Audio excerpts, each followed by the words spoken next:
One के किनारे एक युवा लड़का आर्यन उजाड़ दृश्य से होकर गुजरता है, जो प्रकृति के पतन का एक मार्मिक प्रमाण है। क्षय के बीच जीवन की एक झलक।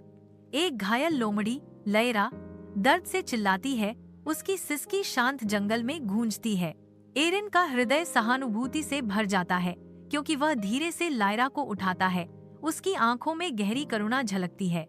आशा से भरी एक कोमल फुसफुसाहट में एरिन प्रतिज्ञा करता है, मैं तुम्हें ठीक कर दूंगा लायरा। अपने घर की शांति में एरिन धीरे से लायरा के घावों की देखभाल करती है।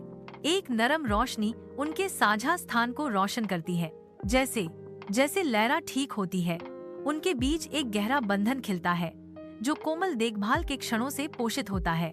जंगल में हंसी गूंजती है, क्योंकि एरिन और लायरा खेलते हैं।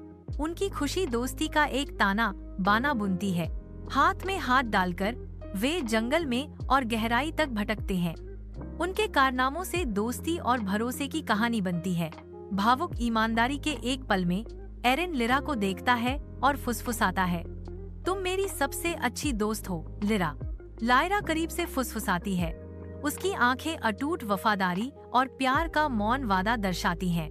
धुंधली रोशनी में नहाया हुआ एरिन पहाड़ की चोटी पर चढ़ता है। उसका सिलहूट आग के समान सूर्यास्त के खिलाफ स्पष्ट है। शिखर पर लायरा इंतजार कर रही है। उसकी आंखें प्यार और आसन्न विदाई का एक मार्मिक मिश्रण दर्शाती हैं। एरिन की आवाज भावना से कांप उठती है, क्योंकि वह कसम खाता है, मैं हमेशा तुम्हारा इंतजार करूंगा लायरा। लायरा की निगाहें नरम पड़ जाती हैं।